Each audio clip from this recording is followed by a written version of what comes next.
CPGM.com. CPGM Heavy, CPGM Drew. We're back. We're talking draft recap. We're talking about DUUUVAL, Jacksonville Jaguars. Where Roddy at, man? Roddy, shout out to Roddy, man.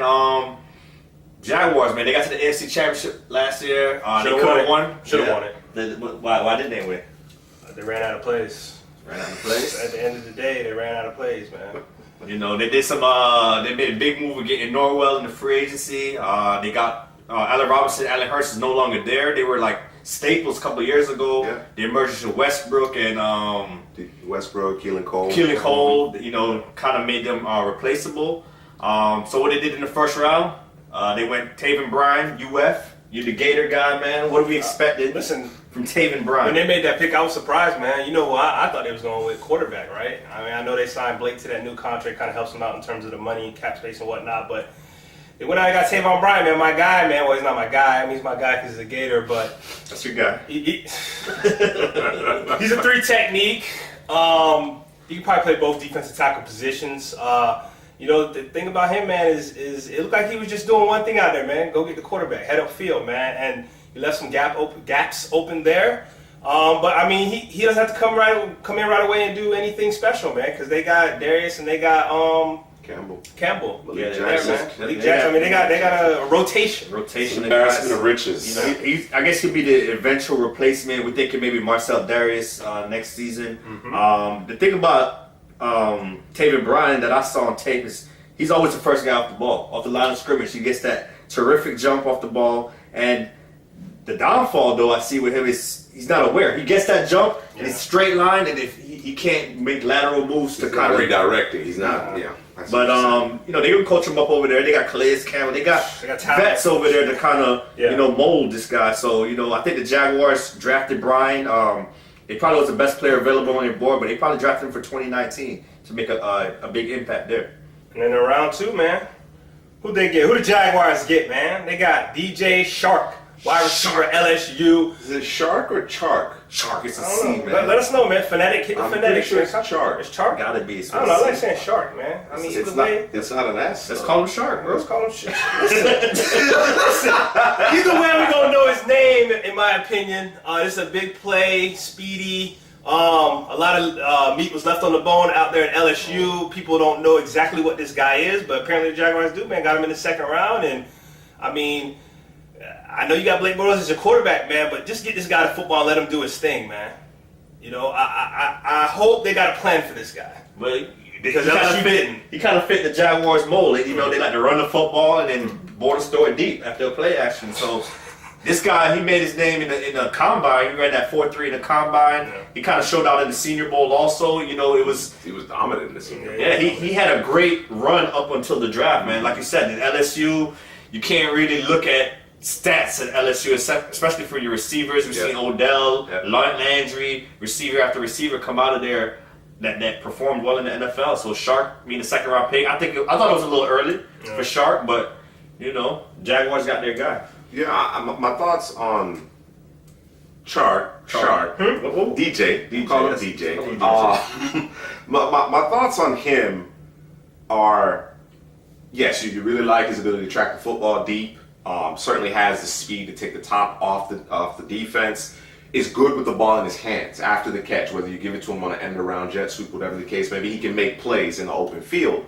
I question his ability to consistently get off good press man coverage.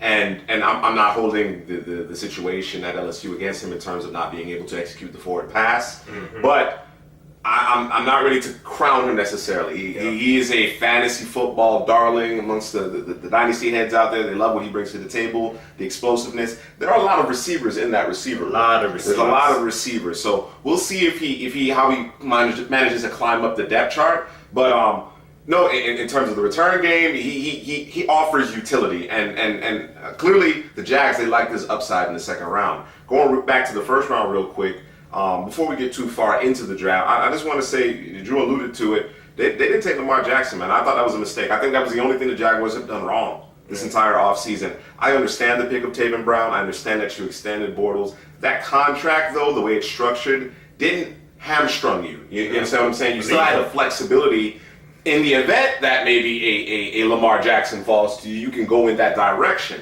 You know what I mean? Maybe to give Bortles some competition. And everybody, a lot of people who are, obviously looking at this video and saying, no, you're crazy. You're out of your mind. You're out of your mind. Why would we draft a quarterback in the first round when Bortles got us to the AFC Championship? Yeah. Well, it wasn't Bortles who got you there.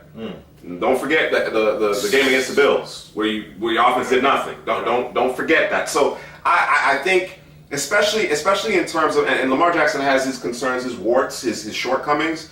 But when I stack those two prospects up against each other, it's no competition, if you ask me. So that's the only thing. That's the only negative that I have to say about Jacksonville. Otherwise, Tom Coughlin has done a tremendous job, free agency and in this draft.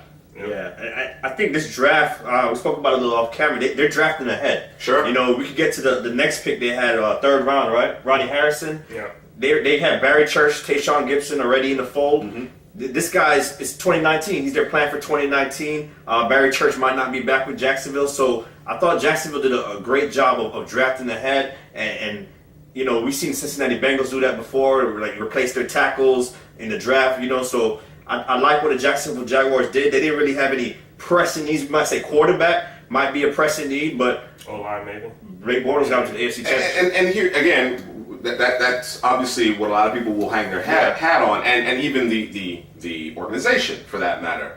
But if you go back to that game, what happened? Yeah. They took their foot off the gas because they don't trust the guy taking the snaps. Yeah. They had a great game plan that first half. The scripted plays worked perfectly. They got Corey Grant involved. They did some things New England just didn't expect. Yeah. You understand what I'm saying? But late in the game, when you need Bortles to make that play, to make that throw, to have confidence in him to make the right decision, Doug Marrone didn't have it. He didn't have it. They at the end they played not to lose. They did things a little bit differently.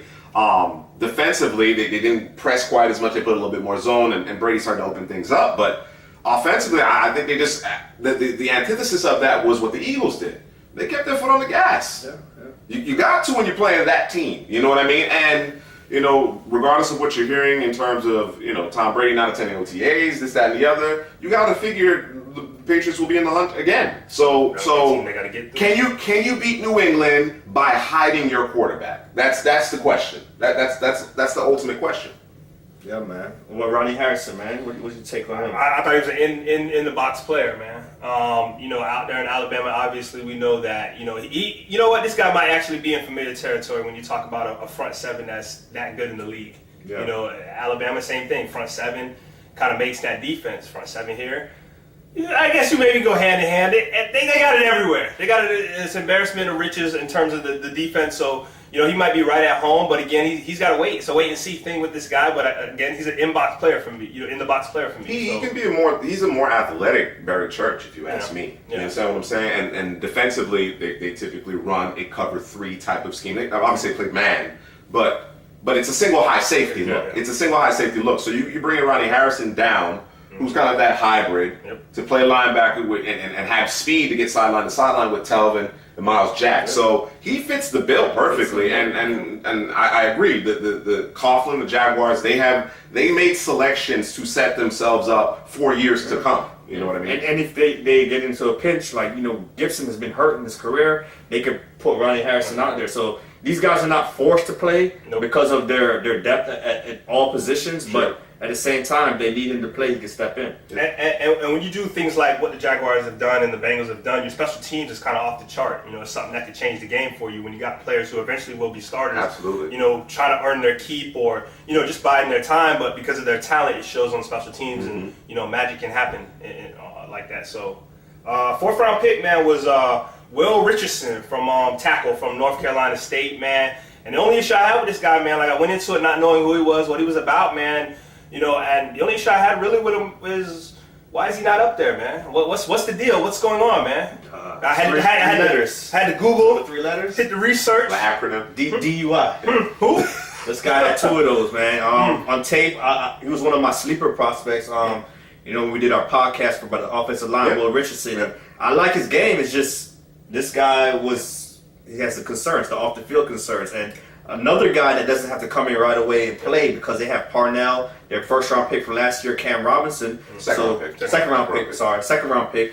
And now Parnell, he's plus 30, he's 30 plus right now. So, they could move on from him if Will Richardson develops and proves that he can be counted upon. Yeah. I agree. I agree with that. They didn't have a 5th round pick, and in the 6th round, man, they had Tanner Lee, Nebraska quarterback. Man, this is the guy who's going to take over. Ooh, this is the bold prediction. No, just joking. No. The thing I like about Tanner Lee, man, is his pocket presence, man, and his short to intermediate game, deep pass game is a little bit to be desired. I don't expect him to come in and just take over, but again, who's on the roster for this team? Cody Kessler. Can he overtake Cody? Man, come on. I mean, it's a possibility, man. But the Jaguars, y'all's quarterback situation, I'm not satisfied, man. And I know y'all probably feel that way. I'd like to know, who would y'all have drafted? Who do you, would you have gone Lamar Jackson in the first over Taven Bryan? Let us know. But we all thought that was a pick too, man. We were texting, it was like, yo, this is a Lamar Jackson pick. And then they said Taven Bryan, man. Yeah, I think I texted you, man. What happened, man? Y'all, you hashtag hurt, man. Sorry. Rob was sick. Rob was sick. Rob was so excited, and I've been there. I've been there before. Like, he was so excited. He said, "I can't believe it's gonna work out," because Rob called it 2 years ago. He called it 2 years ago. Nostradamus, bro. Watch when he called the Jaguars drafting Lamar Jackson, and it played out where he was on the board, and they went Taven Bryan. And it's hard for me to really come down on the Jags, considering what they've done to build this roster, particularly on the defensive side of the ball over the years, and it's starting to permeate on the offensive side of the ball as well. Adding rotational depth, adding a future starter, frankly, in Taven Bryan. But I'm not a fan of Bortles. I still have serious questions about his ability to raise the level of play of the team around him. And with the way the NFL has kind of evolved, or devolved for that matter, Bortles has a little bit more utility. Yeah. But Lamar Jackson's utility, it just laps that as far as I'm concerned. You understand what I'm saying? He probably made Leonard Fournette a better back, more bigger holes. Absolutely. To watch the backside on the quarterback. Absolutely. So and the thing about that's what they want to do on offense. Exactly. It actually lends itself to the philosophy that Czar Coughlin had. Yeah. And more importantly than that, he protects the football. Yeah. Bortles does not. So, that again, I could beat a dead horse, but that's really my only detractor in this one. You had an opportunity, and not to hand the keys over to Lamar. He needs to earn it. Don't get me wrong, he needs to earn it, but I would give Bortles competition. I would keep him with competition. Yeah. And other notable pick, 7th round, Leon Jacobs. Yeah. This guy, workout warrior, ran a 4.4, fast, strong. Kind of matches. Sparky. Yeah, that's the word we're using. Yeah, that's the time. At that point, it's 7th round, man. So definitely flyer on him. Special teams player once again. Guy who's gonna find the football. Seem to be around the football. The couple of plays that I watched him, a couple of tapes that I watched him. But yeah, man, you should take a flyer on a guy that special teams is important. Yeah, he played all over the field too. He played inside, played outside. Yeah, he did a lot. So I think maybe Paul Pozlowski, he's moved on, he's retired. So he's probably going to compete with Blair Brown, for the other linebacker position because they're moving Miles to the inside. So, I thought Jacksonville had a pretty decent draft. If you want to see the draft grades, man, check out CouchPotatoGM.com. That's the website. Subscribe to the YouTube channel. Like, comment. Before you end it, it looks like you called it earlier. You think you called it too. Is the Jaguars went out and they thought about the future in terms of cap space, because the big discussion this offseason going into it was how they're going to afford to pay all these players that they got going on. They're going to have a Seattle Seahawks thing about to happen to them. Looks like Tom Coughlin took care of business. Yeah. So I see it. I'm not going to let Seattle happen here in Jacksonville. Coughlin's done an incredible job. No, he really has. He really has. It wasn't. It's not to suggest that. No, it does. It does. I'm gonna cut that out. I don't want to say that the cover wasn't bare. No, it was pretty bare. It was pretty bare. So look at that draft with Ramsey and Jack and. That was a hell of a draft.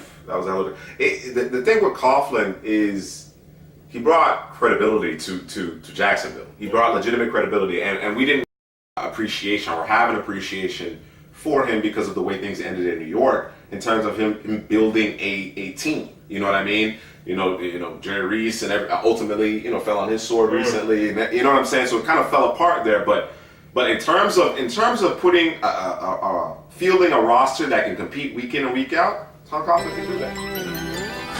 You have it, man. CPGM.com.